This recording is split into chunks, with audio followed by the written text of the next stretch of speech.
Bonjour à tous, encore une fois, nous nous retrouvons sur notre plateau de Simi TV, Mini Congo TV.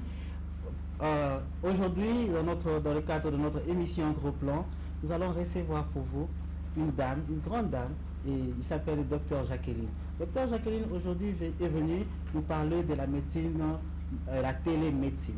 La télémédecine, en entendant télémédecine, on s'est dit que c'est quoi la télémédecine? Il y a le mot télé qui ressort. Nous n'avons pas qu'elle, nous avons encore plusieurs correspondants qui nous entendent en ligne de partout, de l'Italie, du Togo, du Bénin et consorts. Docteur Jackie, bonjour. Bonjour, monsieur. C'est docteur Jacqueline Songolo. Songolo. Bonjour. Bonjour. Comment vous allez? Ça va bien? La santé, ça va vous-même? Oui, ça va. Et aujourd'hui, vous nous surprenez avec un sujet vraiment éminent, la télémédecine. C'est quoi en fait la télémédecine? Ce n'est pas quelque chose de... C'est extraordinaire pour nous apparemment. C'est extraordinaire parce que c'était passé déjà ici. Non, pas dans notre émission, pas dans le gros plan. Dans le gros plan, on n'a pas parlé vraiment de ça. Aujourd'hui, vous voulez détailler maintenant. Ok, la télémédecine, selon l'Organisation mondiale de la santé, l'OMS, définit la télémédecine comme étant une branche de la médecine pratiquée par les experts de la santé. Mais selon le code de la santé, la télémédecine, c'est une consultation à distance où on utilise la technologie de l'information et de la communication. Et depuis quand vous avez commencé à pratiquer la télémédecine ici au Congo? Ici au Congo, ça fait au moins 6 mois que nous pratiquons avec notre système sur la télémédecine. Mais ça s'est fait déjà avant dans d'autres pays? Oui, ça se faisait déjà avant. Donc vous ne travaillez pas seul? Je ne travaille pas seul, nous travaillons en équipe. Nous travaillons avec les médecins et les paramédicaux. Et comment ça fonctionne? Vous devez toujours avoir la connexion parce que ça demande... Oui, il faut toujours la connexion pour qu'on puisse se consulter à distance. Ce n'est pas de la magie, mais il faut avoir un téléphone Android, il faut entrer dans notre système. Il faut faire des alertes pour que vous puissiez... Et pensez-vous que le Congolais, nous, notre pays, on va mieux s'adapter facilement à votre nouvelle technologie? Oui, les Congolais s'adaptent déjà puisque nous avons déjà des cas qui nous consultent. Et nous faisons très bien les soins avec facilité, les soins de qualité où les patients n'ont pas beaucoup plus à se tracasser pour avoir accès à ces soins de qualité, pour être visité par un spécialiste. Avez-vous des spécialistes avec qui vous collaborez à l'extérieur? Nous collaborons avec M. Giovanni, c'est un spécialiste qui est aussi notre président. Nous avons Dr Toko, elle est spécialiste nutritionniste. Nous avons Dr Alain, qui est aussi orthopédiste. Donc pour dire que dans chaque expert, ils ont aussi leur profession, ils sont aussi experts, ils sont qualifiés aussi dans d'autres domaines. Bien sûr. Donc on est d'abord médecin, généraliste, ou bien... Pour faire la télémédecine, il faut être généraliste ou bien seulement être expert? Bon, pour faire la télémédecine, on peut être généraliste, on peut être expert et on peut être aussi spécialiste. Oui. Il faut suivre une formation pour bien entrer dans notre système de la consultation via la télémédecine. Ok, on va voir comment entrer en contact avec tes collaborateurs à l'étranger et voir si on peut aussi, ils peuvent nous expliquer comment ça se passe à la télécommunication, parce que nous, chez nous, c'est du nouveau en tout cas. S'ils en ont déjà fait l'expérience et on aimerait bien partager l'expérience avec les personnes qui sont au bout de l'autre ligne, si la régie peut nous aider à contacter ces gens, comme ça on peut voir. J'aimerais bien commencer avec le docteur Giovanni. Docteur Toko. Non, le docteur Giovanni, parce qu'on a dit que c'est le docteur Giovanni, c'est le président. D'accord. Ok. Régie, si on peut avoir le docteur. Bonjour docteur. Docteur Giovanni, bonjour. Bonjour. Wow, comment vous allez, docteur? J'espère.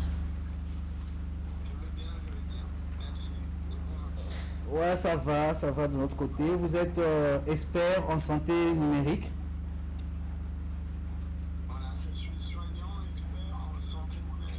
Ça aussi c'est un autre sujet que nous devons vraiment approfondir, la santé numérique, mais pour l'instant nous parlons un peu juste de la télémédecine. Et étant que président de l'APCNA, pouvez-vous d'abord nous dire l'APCNA c'est quoi? C'est l'Agence pour la promotion de la santé numérique en Afrique. En Afrique. C'est une association française, de loi française, dans lesquelles il y a Dr Anna Ricci, qui est à Biarritz en France, et M. Dieudonné Kinti, qui lui est en Côte d'Ivoire, qui était béninois en Côte d'Ivoire. Et en créant cette agence, qu'est-ce que vous visiez? Quels sont vos objectifs?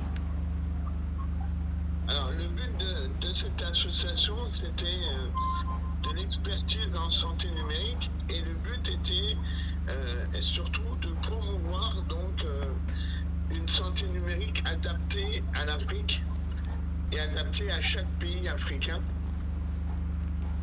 Et aussi, la première chose aussi, c'était de faire de la formation en santé numérique pour les soignants. Quelles sont les difficultés que vous rencontrez pour atteindre le pays africain?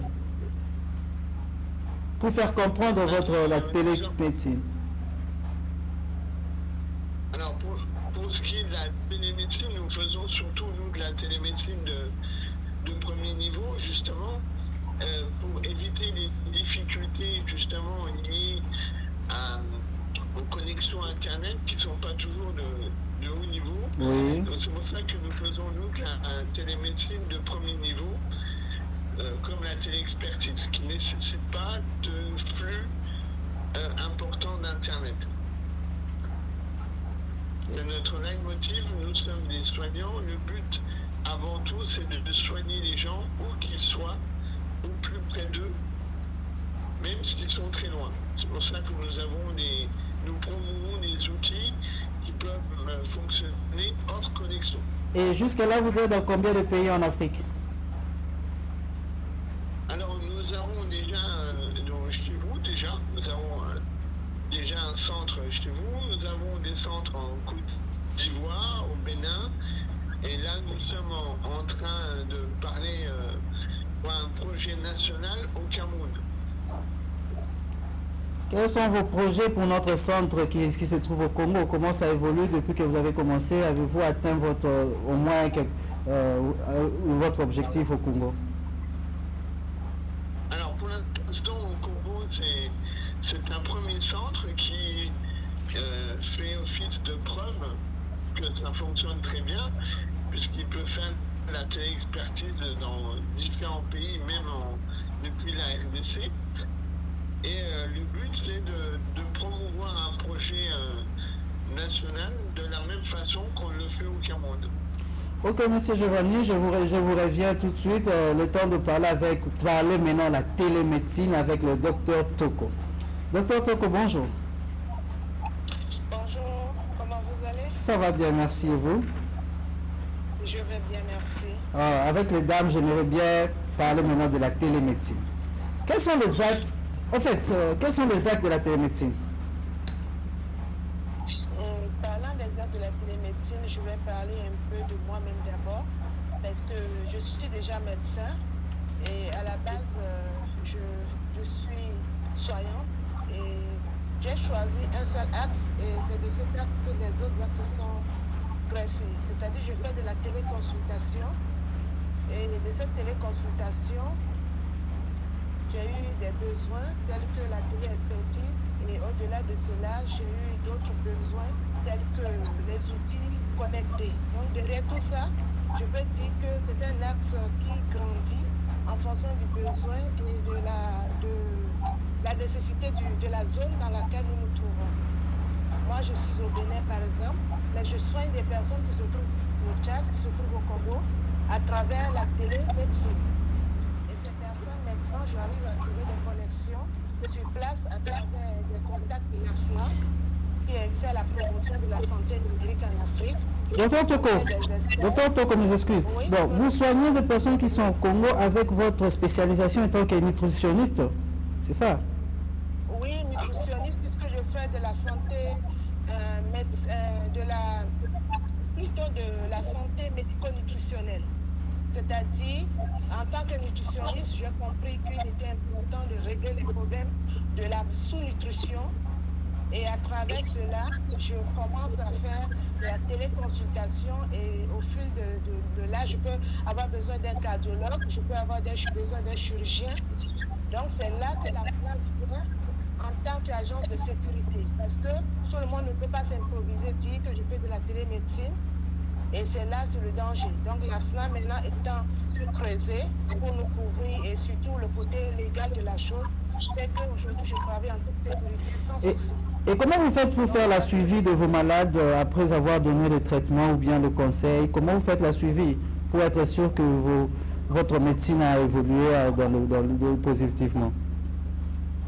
C'est là l'intérêt parce que l'objectif c'est de faire un soin de qualité. Et ce soin de qualité passe par un suivi à distance avec l'appui des points focaux tels que notre docteur Jacqueline qui est sur place par exemple, ou un aide-soignant puisque personnellement j'ai créé une agence de la promotion de la santé appelée Assistance Médicale Freelance et cette agence forme aussi des personnes en télémédecine et en téléconsultation et en e-soins. Donc ces personnes sont formées par toujours les formateurs provenant de l'APSNA qui nous accompagnent et ces personnes ont une expertise par rapport aux différents critères de soins. Et Dieu merci, jusqu'à aujourd'hui, ça porte ses fruits parce qu'on a un bon retour de diagnostic et un bon retour de prise en charge.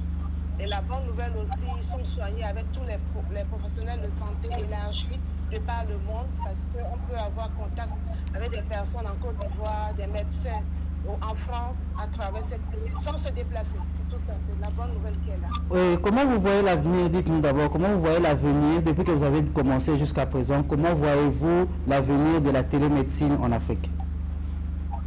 Bon, moi, je pense que la télémédecine restera incontournable.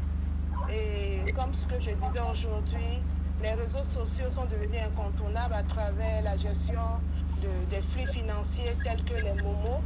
Bon, c'est ce qu'on dit dans ma zone, dans les transferts d'argent. Aujourd'hui, c'est un peu comme ça que je vois la télémédecine, parce que beaucoup de médecins seront formés, mais il peut y avoir des déserts médicaux. Et ces médecins peuvent travailler à distance, quelle que soit leur zone, en donnant des solutions. Donc pour moi, c'est l'avenir. L'Afrique sans télémédecine aujourd'hui, c'est pas possible. Maintenant, c'est une question maintenant d'agir très vite avec des experts, puisque moi, j'avais déjà fait la médecine sur place et je vois les deux et je sens qu'elles sont complémentaires parce qu'on ne va pas faire l'un sans l'autre, c'est sûr. Mais la télémédecine pour moi reste la solution de soins de qualité en Afrique. Ok, merci docteur, je vous reviens, je signale que vous êtes au Bénin. Hein? Oui, je suis au Bénin, ok. Bonjour docteur Alain. Bonjour. Docteur Alain qui nous rejoint de la France. Expert orthopédiste. 0 degré à Biarritz aujourd'hui. Ok. Donc en fait, qui peut faire la télémédecine? Pardon? Qui peut faire la télémédecine? Qui peut pratiquer la télémédecine? Parce que là, je vois un nutritionniste, il y a un orthopédiste, et puis qui en fait peut faire la télémédecine? Mais la télémédecine est quand même réservée à des activités de diagnostic et de stratégie clinique, c'est-à-dire pas d'actes techniques. On ne peut que, il y a des actes, faire enlever l'appendice, ça se fait dans un bloc opératoire, c'est un acte. Tandis que la télémédecine, c'est essentiellement du contact, de l'interrogatoire et une écoute et un diagnostic permettant de balayer les distances. C'est-à-dire qu'on peut avoir le diagnostic de la même façon, que ce soit de face dans un bureau ou à 1000 km. En revanche, il faut l'apprendre. Et il faut apprendre quelque chose qui n'existe pas en Afrique, c'est la culture de la trace de ce que l'on fait. On a des milliers de professionnels de santé qui sont dispersés dans le continent et qui ont des grosses difficultés pour avoir un avis complémentaire. L'avis complémentaire, c'est le niveau au-dessus et l'avis d'expert. Cet avis d'expert, quand on a un réseau de télémédecine, on peut l'avoir très simplement, sous réserve d'avoir le support existant et pas dans 50 ans. Le support existant actuellement et la culture permettant par la formation de l'utiliser de manière correcte. Docteur Alain, en France, apparemment, vous en avez l'expérience depuis un bout de temps. Est-ce que c'est possible de nous dire quels sont les inconvénients et les avantages de la télémédecine? L'inconvénient, c'est que ce n'est pas un examen complet. On ne peut pas palper. On a une vision quelquefois déformée du point de vue des couleurs, des formes, et la télémédecine n'est pas un examen clinique complet par nature. En revanche, quand on a quelqu'un qui est grabataire, qui ne peut pas se déplacer, ou qui est dans un désert, que ce soit dans un désert dans le Corrèze, ou un désert au fin fond de la Côte d'Ivoire ou du Congo, ça neutralise la distance. Donc il y a quand même un accès aux soins. Le tout est de savoir ne pas inventer des choses qui n'existent pas. Et le principe a été balayé lors du Covid, puisqu'on a poussé aux téléconsultations par téléphone, qui sont encore moins complètes que ce qu'on peut faire nous actuellement avec WhatsApp. Comment est-ce que le médecin français ou bien la France peut accompagner la télémédecine au Congo? On peut attendre quoi de médecins français et la France comme pays? Il y a beaucoup de gens qui se présentent avec des projets pharaoniques et chers, et nous avons non pas un projet, mais un outil réalisé qui fonctionne et qui est compatible avec les budgets des États d'Afrique subsaharienne.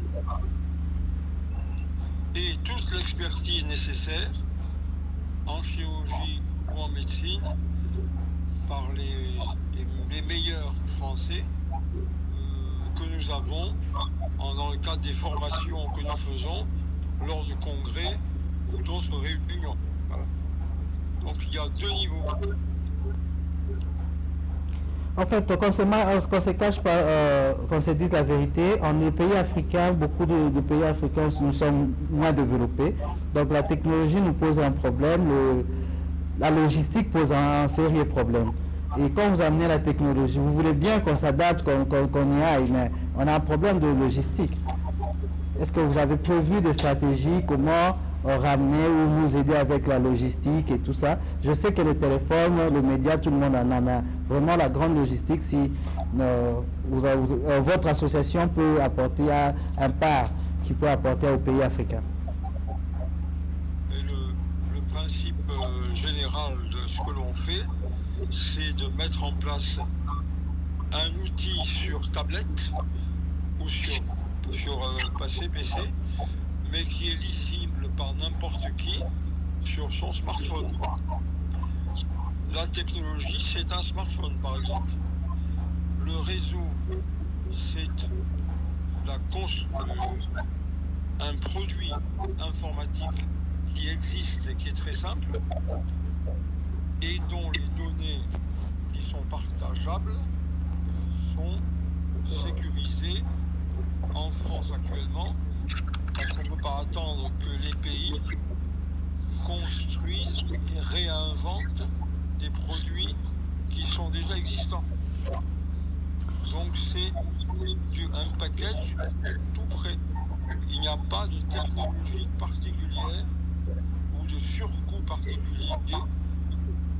On peut déjà démarrer avec un outil de base qui est un dossier patient informatisé simple. Ok, monsieur. Merci beaucoup, monsieur. Alors ici, je vous reviens le temps de parler avec l'expert Dieudonné. Monsieur Dieudonné, bonjour. Bonjour. Nous vous recevons d'où comme ça? Depuis la Côte d'Ivoire. Depuis la Côte d'Ivoire. Donc, il faut dire qu'on a Italie, Bénin et puis France. Ok. Dites-moi un peu, monsieur. Quelle est la différence entre la télésanté et la télémédecine? Ok, la télésanté et la télémédecine, nous allons dire que l'un est inclus dans l'autre. Ce sont des spécialités qui se sont rassemblées dans ce que nous appelons la e-santé. La santé par le numérique. L'usage des outils du numérique, Internet, smartphone, téléphone, pour pouvoir entrer en contact avec le patient distant, pour qu'il soit, parce que le patient n'a pas accès à un spécialiste. C'était le problème. Avez-vous plusieurs types de télémédecine? Je vais plutôt dire que nous avons plusieurs actes de la télémédecine. Ok. Et chaque acte correspond à une zone, à une population, à un pays donné.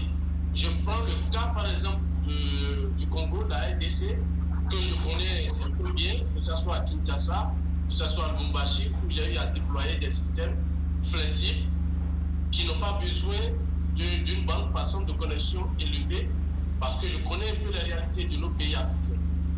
Certes, j'ai été formé et je suis diplômé de l'Université catholique de Lille dans cette spécialité, mais j'ai parcouru plusieurs pays de l'Afrique pour pouvoir mettre en place avec notre réseau français, italien et même africain un concept qui est très adapté à nos réalités et de nos pays. Et sur ces, quels sont ces types, ces catégories de la télémédecine? Voilà. Je prends par exemple la spécialité de la cardiologie. Aujourd'hui, et ça fait pratiquement 7 ans que je suis dedans, nous avons mis en place un prototype très simplifié qui fonctionne à un moment donné avec la connexion Internet afin de synchroniser les données captées dans le dossier du patient qui constitue un noyau protégé, sécurisé, qui après pourra être accédé par l'expert cardiologue pour donner son avis à ce patient qui est très loin du cardiologue et qui sera difficile pour ce patient de prendre un rendez-vous en urgence médicale. Et ce procédé, nous l'avons établi dans plusieurs endroits sur le territoire ivoirien, comme au Bénin et bientôt au Burkina Faso, mais déjà au Congo. Pourquoi au Congo? Parce que, vu la difficulté énorme à la population congolaise, comme vous l'avez dit, d'accéder à un expert, à un cardiologue, à un neurologue, à un spécialiste nutritionniste, nous avons déployé au centre de référence pilote Massina l'unité de cela qui permet aujourd'hui aux patients de faire un électrocardiogramme interprété à distance par un cardiologue, et s'il y a lieu d'une prise en charge directe par le cardiologue via une téléconsultation, le cardiologue peut planifier et le prendre en charge même si le patient était chez lui à domicile. Nous avons réalisé ça, ce n'est pas quelque chose que nous vendons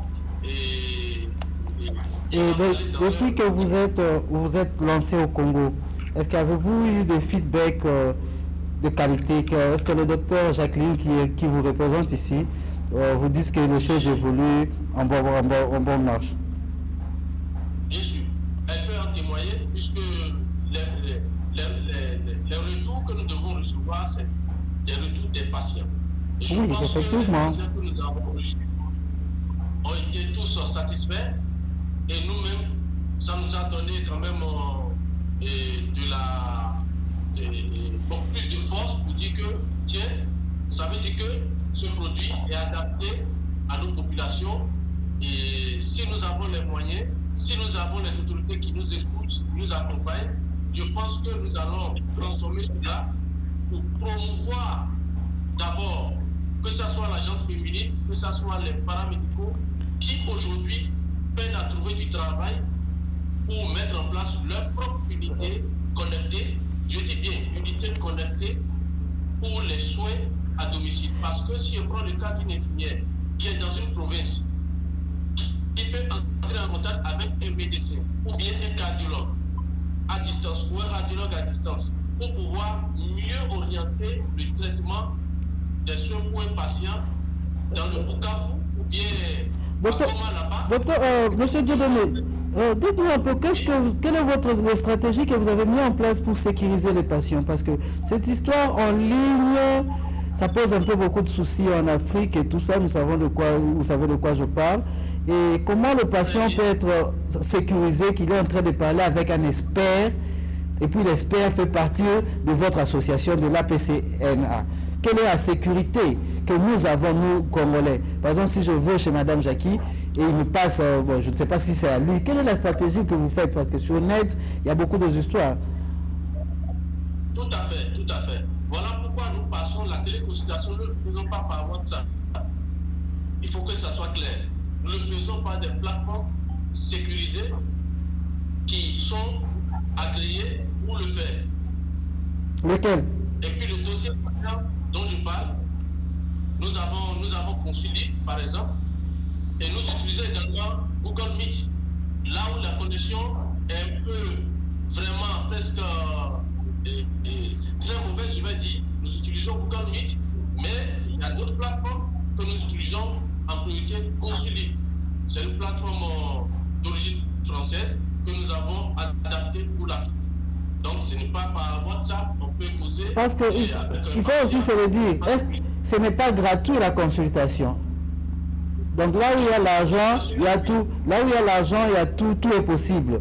Donc c'est que nous, on a tout vu et jusqu'à présent, les gens sont en train de tout voir, de n'importe quoi sur ces histoires de réseaux sociaux. Donc il y a vraiment des doutes qui vont s'ancrer dedans de gens. Même si on doit en parler, même là quand on est en train d'en parler, je sais qu'il y a des téléspectateurs qui se disent que j'entre encore avec ces aventuriers. Vous voyez un peu. Ouais, un peu ce que les Congolais, bon, c'est pas seulement le Congolais, je crois même le Béninois, même les Togolais, ils ont toujours des doutes qu'ils mettent dans ces histoires. Qu'est-ce qu'il espère? Qu'est-ce qui me rassure même en parlant avec vous, quand vous me dites que vous êtes médecin, spécialiste, et c'est ce que vous êtes? D'accord. Tout part d'abord d'une réalité et des contraintes. Les contraintes sont quoi? J'ai mon malade qui a des difficultés à contacter un spécialiste, un médical. Parce que le médical, ça regroupe un médecin généraliste, un échographiste, un cardiologue, un neurologue, pour n'en citer que ceux-là, un ophtalmo, pour n'en citer que ceux-là. Les paramédicaux qui aident les médicaux, ce sont les infirmiers, les aides-soignants, pour n'en citer que ceux-là. Ceux qui sont plus proches des patients, ce sont les aides-soignants et puis les infirmiers. C'est eux qui reçoivent les protocoles de soins de la part des médicaux, qui sont les médecins généralistes et les autres spécialités. Bon. Du coup, c'est eux-mêmes qui sont en amont et en aval dans le parcours de soins du patient. Du coup, si on a déjà le patient qui connaît déjà son infirmier ou son infirmière ou l'aide-soignant, c'est déjà une première garantie pour le patient. En coulisses, dites-moi, entre nous, you guys, are you expensive? Allô? You guys, are you expensive? What? Are you expensive? No, I'm not expensive. You guys, you must be expensive, I'm sure. Vous devez être... Non, parlons un peu finances parce que tout ça aussi, on est en Afrique. par rapport à un médecin que je peux contacter en face dans son cabinet et celui que je contacte en ligne, how much can it cost? Voilà. Ok, le coût par exemple, c'est le même coût, mais un peu plus rabaissé que les coûts d'habitude sur le Congo. Je prends par exemple, aller se faire un électrocardiogramme au Congo, c'est le même prix de chaque région que nous appliquons. Nous n'ajoutons pas plus. Parce que la population d'abord n'a pas un bon pouvoir d'achat. Et si la population n'a pas un bon pouvoir d'achat, il faudrait que nous-mêmes, en tant qu'Africains, nous puissions être conscients que ce que nous faisons d'abord, c'est du social. Et ça peut arriver à n'importe qui, ça peut arriver à nos proches. Du coup, c'est à nous de pouvoir promouvoir quelque chose qui sera bénéfique, je dis bien bénéfique, tant aux patients qu'aux outils que nous utilisons. Comment pensez-vous extendre la télémédecine au Congo? Parce que jusque-là, apparemment, vous êtes à Kinshasa et puis dans une des communes seulement. Comment pensez-vous extendre ça et faire connaître aux gens la télémédecine? Mais je ne suis pas seulement à Kinshasa. J'ai déjà posé mes actes complets à Lubumbashi aussi. Non, votre siège, là où il y a des représentants, comme ici, il y a Dr Jacqueline. Oui. Nous souhaiterons que si l'État congolais nous donne cet agrément de pouvoir encadrer les paramédicaux et les médicaux congolais, nous allons pouvoir les former à l'utilisation de ces outils. Voilà, ça vraiment j'aime là où vous êtes. Que attendez-vous de l'État congolais, de notre gouvernement et tout? Nous attendons au gouvernement de nous donner cette opportunité, cet agrément qui nous permettra d'abord de recenser tous les paramédicaux et les médicaux, parce que ça c'est facile à l'avoir, et maintenant d'organiser des formations sectorielles dans chaque spécialité. Comment utiliser cet outil très facile, très flexible, afin de pouvoir permettre même au gouvernement de pouvoir avoir un œil sur tout ce qui se passe. Parce que dans notre système, il y a un principe basique, élémentaire et même capital qui est la traçabilité des actes. Où en êtes-vous avec votre démarche jusque-là alors? Parce que je pense que vous avez déjà commencé. Où en êtes-vous avec les démarches avec le gouvernement? Pour le moment, nous n'avons pas encore touché le gouvernement. Seulement, c'est au Cameroun que nous avons pu toucher le gouvernement. Et il y a un projet qui est presque déjà finalisé. Le financement est bouclé. On se retrouve très bien dedans pour pouvoir tracer les données de chaque citoyen camerounais depuis la naissance jusqu'à sa vieillesse et après sa mort. Ok, d'accord. Merci beaucoup, monsieur Dieudonné. Je reviens au président, monsieur Giovanni. Monsieur Giovanni, ça va? Oui.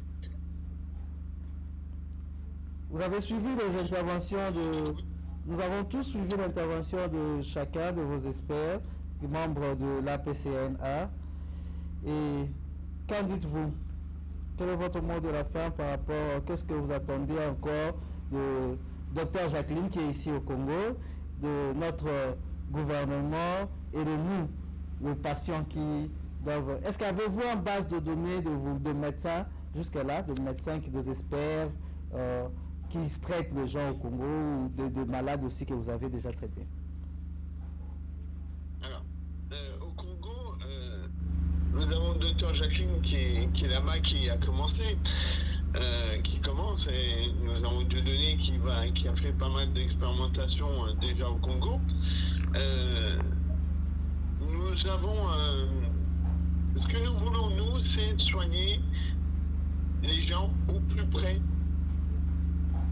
et éviter justement que toutes ces personnes qui ont déjà souvent peu de moyens aient à se déplacer. Donc le but, c'est de créer des centres de soins les plus rapprochés possibles des populations et d'utiliser donc la télémédecine de premier niveau pour justement que ces patients puissent, sans se déplacer, être soignés le mieux possible. Ok, merci beaucoup. Je crois que... soins de proximité. Alors, ce que nous faisons déjà au Cameroun, c'est fait grâce au gouvernement camerounais. Congolais. D'accord. Non, mais ce que nous faisons au Cameroun, c'est grâce au gouvernement camerounais, mais aussi grâce à l'OMS, grâce à la Banque islamique de développement, grâce au Fonds canadien, à beaucoup de monde. D'accord? Le but, c'est de recréer ce genre de projet sur des États entiers dans d'autres pays. Alors, sachez qu'il faut qu'on travaille, nous, avec les gouvernements. C'est ce qu'on leur demande, c'est de nous entendre et de pouvoir les toucher avec nos projets. Mais sachez que, de toute façon, tous les instances, comme l'OMS, comme la BID, etc., sont dans tous les pays africains. Donc, étant donné que nous sommes déjà dans un pays, même plusieurs pays, ça peut aller encore plus vite pour le Congo. Ok, merci beaucoup. Je crois que le temps nous est vraiment jaloux. On a aimé votre intervention et je crois que ce n'est pas la dernière. Prochainement, on aimerait bien maintenant que vous parlez à la population. Parce que là, on a expliqué la télémédecine. Maintenant, il faut convaincre la population à s'adhérer. Et je crois que Madame Jacqueline, le docteur Jacqueline est en train de bien faire son travail parce que là, il se lance aussi dans la politique. Elle est en train d'envisager de devenir... Elle est candidate à la députation nationale pour le même but, d'après elle, qu'elle va se battre pour la télémédecine au Congo. Donc, j'espère que bonne chance à elle pour ce mercredi. Si elle passe, quand Dieu va faire grâce, elle va parler de vous de partout au Parlement. Ça sera vraiment une très bonne chose. Et elle aura l'appui du gouvernement. Vous aurez l'appui du gouvernement plus facilement parce que vous aurez quelqu'un qui sera là pour parler chaque matin, chaque soir au président, à l'oreille du président à propos de votre association. Nous allons vous revenir la semaine prochaine ou très prochainement. Merci beaucoup, ça a été un plaisir d'être avec vous. Merci à vous. Merci docteur Toko. Merci Papou. Merci, bye. Au revoir. Merci. Nous revenons sur notre plateau de groupe plan après avoir entretenu avec nos experts de tout le bout du monde en Italie, au Togo et en Bénin, en France. Et nous revenons sur ce plateau avec le docteur Jacqueline. Cette fois-ci, nous allons un peu parler d'elle. Docteur Jacqueline, apparemment vous avez des ambitions. À part la médecine, vous avez d'autres ambitions? Bien sûr, j'ai mes ambitions. J'ai postulé à la députation nationale de Lukunga. Vous êtes femme au foyer, non? Vous dites? Vous êtes femme au foyer? Bien sûr. Et vous faites la politique? Vous voulez faire la politique? Oui, je veux faire la politique. Est-ce que c'est compatible? C'est compatible, bien sûr. Mère, épouse, docteur, député. Ah oui, c'est compatible. Il suffit de savoir s'organiser, gérer les choses. Ça ne va pas handicaper votre quelque part. Ou soit vous négligez les patients, ou soit vous négligez la maison, non. Ou soit vous négligez la députation. Non, il faut chercher l'équilibre. Il faut chercher l'équilibre. Oui. Et quelle est votre vision des choses à la députation? Vous êtes député d'où? La circonscription de Lukunga. Ok. Numéro 334. Vous êtes seulement député national? Oui, seulement député national. Et c'est pour la première fois que vous lancez? C'est la première fois que nous nous sommes lancés pour au moins recréer notre... Et qu'est-ce que vous pensez nous amener d'utile? Parce que j'ai vu votre utile. Qu'est-ce que vous allez nous amener d'utile?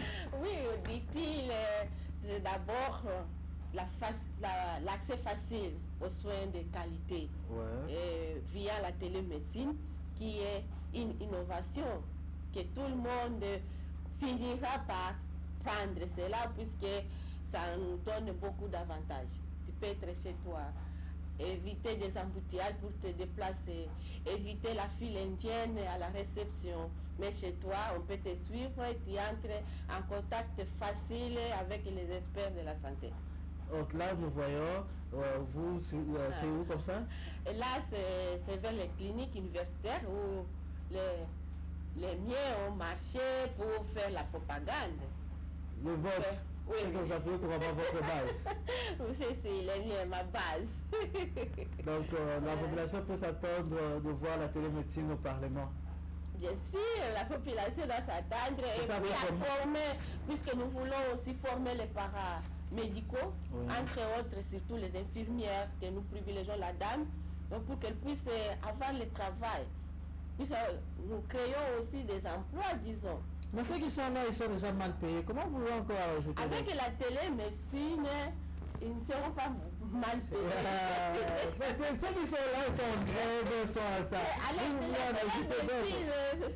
Ils ne seront pas mal payés, ils seront bien payés, puisque c'est du tic-tac. La télémédecine, il n'y a pas des arriérés. Il n'y a pas des arriérés. Tu prestes et on te paye. Et c'est une façon où nous voulons aider la dame à être autonome. Et l'autonomisation aussi de la femme va mener à une autonomisation de notre société. Et vous avez déjà circulé à Lukunga, et dans votre circonscription, les choses avancent bien? Ça avance bien. Vous êtes rassurant pour le 20, c'est dans quelques jours? Bien sûr, c'est d'ici mercredi que nous invitons tous ceux qui n'ont pas encore su qu'il y a cette nouveauté, qu'ils viennent s'aligner derrière notre idéologie pour qu'un jour nous puissions avoir les soins de qualité, nous puissions avoir le travail, et nous puissions avoir un bon Lukunga en bonne santé, car sa population sera debout et en bonne santé. Ils doivent manger aussi, n'oubliez pas. Bien sûr. Parce que être soigné, la médecine, le médicament marche avec la nutrition. Bien sûr, nous avons aussi notre ASBEL où nous formons les gens. Nous formons les gens, c'est comme j'ai bien dit, la création des emplois durables avec soutien aux petites et moyennes entreprises pour qu'ils puissent bien se développer. Pour qu'ils puissent manger, il faut comment on peut se manger, on ne peut pas soigner quelqu'un quand il a faim. C'est ça, c'est pour ça que nous donnons la chance à tout le monde de connaître un métier. Dans votre association, qu'est-ce que vous apprenez? Oui, dans notre association, nous avons différents domaines, entre autres la pâtisserie, coupe-couture, menuiserie, chaîne de froid, formation des arts. Et tout ça, ça se pratique, c'est pour faire face aux défis du chômage, pour que surtout la dame et la femme congolaise puissent savoir faire quelque chose, même en étant chez elle, elle peut obtenir quelque chose pour actuellement, les dames, apparemment, vous vous êtes accrochées, hein, vous vous soutenez. C'est bien, puisque nous avons compris, si une dame est debout, c'est toute une nation qui sera debout. Amen. Ok, nous approchons à la fin de notre émission. Qu'est-ce que est votre mot de la fin? Bon, j'invite mes compatriotes, les électeurs, à voter massivement le numéro 334 pour qu'on puisse avoir la facilité à la santé, pour qu'on puisse avoir les boulots et que nous puissions aller de l'avant. Et pour que notre beau et grand Lukunga puisse prospérer grâce à sa population qui sera aussi en bonne santé une fois si vous me donnez votre soutien et votre confiance au numéro 334, surtout ne l'oubliez pas. Rappelez-nous votre parti. Notre parti, c'est l'Unification nationaliste et nous sommes dans un regroupement Action des alliés nationalistes pour la démocratie. Et vous soutenez? Nous soutenons le numéro 20, Mwana Mboka. Le président? Le président Félix Tshisekedi. Bon, le président qui est président de sa propre succession. Oui. Ok, merci beaucoup Madame Jacqueline. Le plaisir a été pour nous de vous recevoir sur notre plateau aujourd'hui.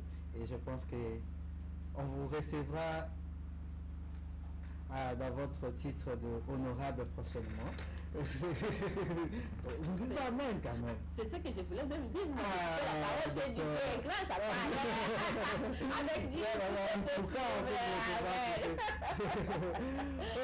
merci chers téléspectateurs, merci de nous avoir suivis. Nous arrivons à la fin de notre émission Gros Plan. Aujourd'hui, nous avons parlé de télémédecine.